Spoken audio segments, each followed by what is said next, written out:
Hello friends, welcome to MS maths. Consequence of Lorentz transformation में हम आज पढ़ रहे हैं सेकंड कॉन्सिक्वेंस। सेकंड कॉन्सिक्वेंस जो है, सेकंड कॉन्सिक्वेंस उसका है परिणाम टाइम डायलेशन। टाइम डायलेशन का मतलब होता है समय विस्तारण या काल विस्तारण, यानी कि टाइम का डायलेशन हो रहा है, यानी कि टाइम बढ़ रहा है। अब वो टाइम कैसे बढ़ रहा है उसको हम यहाँ पे देखेंगे। लास्ट वीडियो में हमने डिस्कस किया था डिस्टेंस के बारे में, लेंथ के बारे में। इसमें हम बात करें टाइम के बारे में। स्पेशल थ्योरी ऑफ रिलेटिविटी की जो अभिधारणाएं होती हैं उनमें हम बात करते हैं कि जो सीधा जो समय अंतराल पे इफेक्ट होता है गति का, यानी कि जो ये S dash frame of reference है और ये एस फ्रेम ऑफ रेफरेंस है वो वी वेलोसिटी से आगे मूव कर रहा है एस के रेस्पेक्ट में।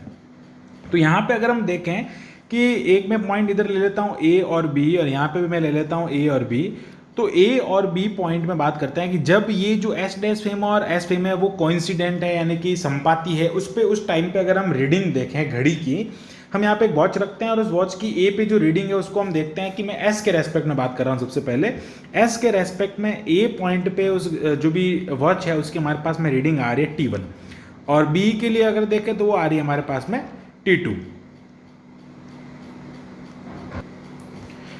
और हम इसमें जो टाइम डिफरेंस है उसको हम डेल्टा टी इसमें अगर लेट करते हैं तो जो टाइम डिफरेंस है वो क्या आएगा, यानी कि डेल्टा टी अगर हम लेट करते हैं एस फ्रेम ऑफ रेफरेंस के रेस्पेक्ट में जो टाइम डिफरेंस है वो आएगा हमारे पास में T2 माइनस T1, और इसको हम ले लेते हैं इक्वेशन नंबर 1। सेम एज हम क्या कर रहे हैं, जो S dash frame of reference है उसके लिए भी बात करते हैं। तो उसके लिए मैं यहाँ पे लिख लेता हूँ कि S dash frame of reference जो है वो हो जाएगा, उस एस डैश के लिए बात करते हैं कि इसमें ए पॉइंट जो है उसके लिए जब ए पॉइंट पे हमारी जो वॉच है वो रहेगी और उसकी रीडिंग हम यहाँ पे अगर नोट करते हैं तो वो T1 डैश आती है, और बी पॉइंट के लिए बात करते हैं तो वो आती है हमारे पास में T2 डैश। ओके, अब यहाँ पे क्या करेंगे, इसके अगर हम टाइम डिफरेंस को यहाँ पे मैं लिख लेता हूँ, इसके टाइम डिफरेंस को अगर हम डेल्टा टॉ से रिप्रेजेंट करते हैं तो जो डेल्टा टॉ है उसकी वैल्यू हमारे पास में आएगी T2 dash minus T1 dash, equation number हो जाएगा 2। अब हम चलता है लॉरेंस ट्रांसफॉर्मेशन इक्वेशन में। लॉरेंस ट्रांसफॉर्मेशन इक्वेशन में जैसा कि हमने जो हमारा पिछला वीडियो था उसमें भी हमने यूज़ किया था लॉरेंस ट्रांसफॉर्मेशन इक्वेशन का जो रिजल्ट थे वो हमने वहाँ पे यूज़ की थी कोऑर्डिनेट्स के लिए। अब हम यहाँ पे यूज़ कर रहे हैं टाइम के लिए। तो टाइम का जो इसमें हम बात करते हैं कि जो टाइम है यानी कि S dash frame of reference का, यानी कि टी डैश एंड टी के बीच का जो रिलेशन है, हम यहाँ पे लिख लेते हैं relation between T dash and T from Lorentz transformation equation. तो यहाँ से हम इसके लिए बात करें लॉरेंज, इसका यहाँ पे पूरा लिख लेता हूँ, ट्रांसफॉर्मेशन लॉरेंस ट्रांसफॉर्मेशन इक्वेशन से हम यहाँ पे क्या करेंगे, इसका रिजल्ट लिखेंगे। तो जो रिजल्ट आता है यानी कि रिलेशन आता है वो ये होता है कि T dash is equal to gamma T1 minus VX upon C square, ये आता है, इसके इक्वल हो जाएगा। This is equation number 4। एंड अब T2 के लिए बात कर लेते तो वो हो जाएगा T2 dash is equal to gamma T2 minus VX upon C square. Okay, this is equation number 4। अब क्या करना है कि ये जो रिलेशन होता है इसको आपको क्या करना है कि T1 एंड T2 में पुट करना है, कि यानी कि इक्वेशन नंबर 2 में पुट करना है। तो यहां से लिखेंगे पुट द वैल्यू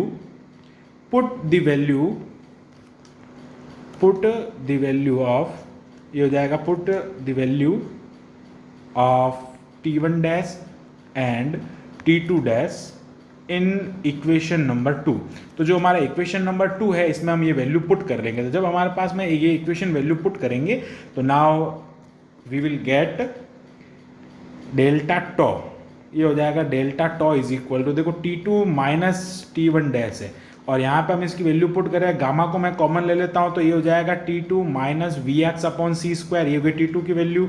और यहाँ से हम देखते हैं कि T1 की वैल्यू है तो ये हो जाएगा minus T1 because minus already है, और ये हो जाएगा plus VX upon C square. Okay, और यहाँ से ये वाला जो टर्म है वो कट हो जाएगा, तो हमारे पास में आएगा delta tau is equal to gamma T2 minus T1। अब T2 माइनस T1 जो है वो हम इक्वेशन नंबर 1 से देखते हैं कि ये किसके इक्वल है। तो इक्वेशन नंबर 1 में चलते हैं। तो इक्वेशन नंबर 1 में आप देखते हैं कि जो T2 माइनस T1 है किसके इक्वल है, डेल्टा टी के इक्वल है, यानी कि एस डैश जो एस फ्रेम ऑफ रेफरेंस उसमें टाइम के इक्वल है। तो ये हो जाएगा delta tau is equal to gamma delta T.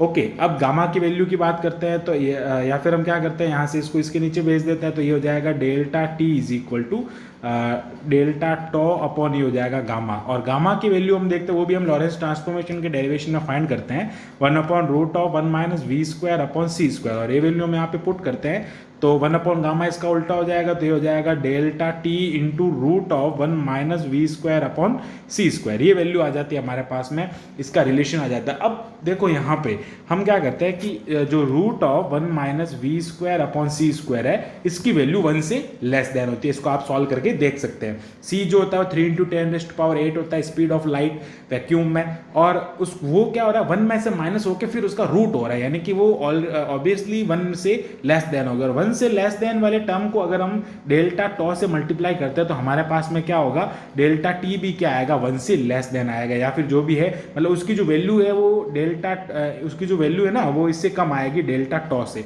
तो हम क्या कहेंगे कि जो टाइम डिफरेंस है, किसका टाइम डिफरेंस, यानी कि जो s का जो टाइम डिफरेंस है वो लेस देन है s डैश के टाइम डिफरेंस है, तो यहाँ से क्या हो रहा है टाइम डायलेशन आ रहा है। टाइम डायलेशन का मतलब क्या हो गया कि s dash frame of reference में जो टाइम है वो ज़्यादा है, यानी कि टाइम का विस्तारण हो रहा है, टाइम बढ़ रहा है, कि जो s फ्रेम ऑफ रेफरेंस में जो हमको वॉच की जो रीडिंग मिल रही थी उसका डिफरेंस, और s dash frame of reference में जो वॉच की रीडिंग मिल रही है उसका डिफरेंस हमको उससे ज़्यादा मिल रहा है। तो यहाँ पे हम लिख लेंगे delta T is less than delta tau, और यही हमारा इसका सेकेंड कॉन्सिक्वेशन का जो रिजल्ट है वो हमको यहाँ पे मिल जाता है।